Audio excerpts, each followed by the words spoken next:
Hi అండి, ఎలా ఉన్నారు? బాగున్నారా? ఈరోజు విరజాజికి ఒక మంచి లిక్విడ్ ఇద్దాము.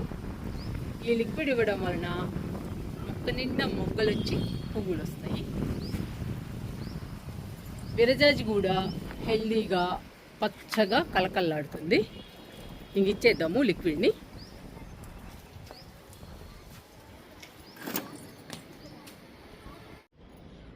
విరజాజి మొక్క పచ్చగా హెల్దీగా ఉండాలన్నా, మొక్క నిండా మొగ్గలు పువ్వులు రావాలన్నా మనం రకరకాల పిండులతో లిక్విడ్స్ తయారు చేసి ఇవ్వాలి.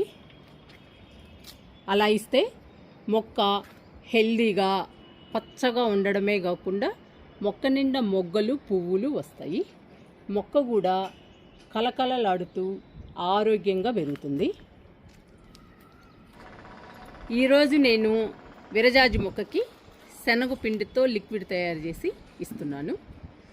శనగపిండే కాదండి, బియ్యపిండి, సజ్జపిండి, జొన్నపిండి, రాగిపిండి, శనగపిండి ఇవన్నీ కూడా లిక్విడ్స్ తయారు చేసి మనం పూల మొక్కలకి ఇవ్వచ్చు.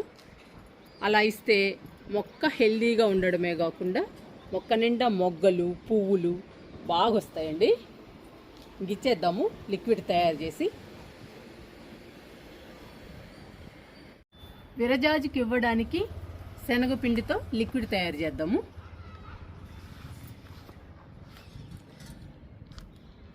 ఒక మగ్గు వాటర్ తీసుకున్నానండి. 5-6 స్పూన్లు శనగపిండి తీసుకున్నాను. ఈ వాటర్లో శనగపిండి వేసుకుందాము.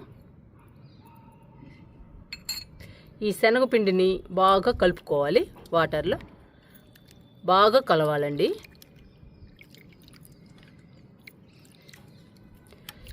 శనగపిండిలో మొక్కలకి కావలసిన మంచి పోషకాలు ఉన్నాయి. అందువల్ల మొక్కలకి చాలా బలము. ఇలాంటి లిక్విడ్స్ మొక్కలకి ఇస్తే మొక్క నిండా మొగ్గలు పువ్వులతో నిండిపోతుందండి. ఏ మొక్క అయినా కానీ పూల మొక్క.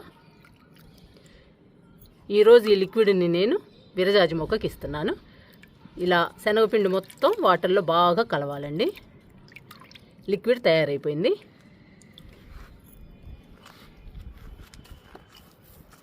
ఇప్పుడు మట్టిని తవ్వుదాము. చుట్టూ లూజ్ చేద్దామండి.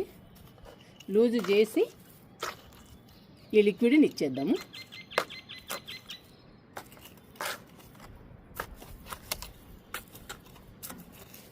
ఇలా మొక్క చుట్టూ తవ్వాలి. తవ్వినందువల్ల చాలా ఉపయోగాలు ఉన్నాయండి. నేను మీకు చాలాసార్లు చెప్పాను. ఇప్పుడు లిక్విడ్ ఇచ్చేద్దాము విరజాజికి.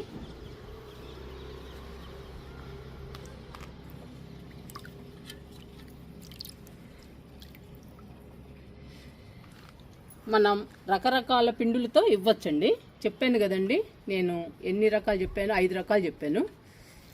ఈ 5 రకాలు కూడా పూల మొక్కలకి మంచి బలము.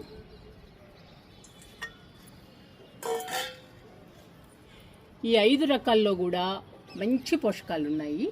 రాగిపిండి, జొన్నపిండి, సజ్జపిండి, బియ్యపిండి, శనగపిండి వీటన్నిటిల్లో కూడా మంచి పోషకాలు ఉన్నాయండి. ఏ పిండి లిక్విడ్ ఇచ్చినా కానీ మొక్క నిండా పువ్వులు మొగ్గలతో నిండిపోతుంది. అందుకని మనం ఏ పూల మొక్కైనా పువ్వులు రాకపోతే ఈ 5 రకాల పిండులతో లిక్విడ్ తయారు చేసి వారానికి ఒకసారి ఇవ్వండి. మొక్క నిండా మొగ్గలు పువ్వులు బాగొస్తాయి. మీరు ట్రై చేయండి.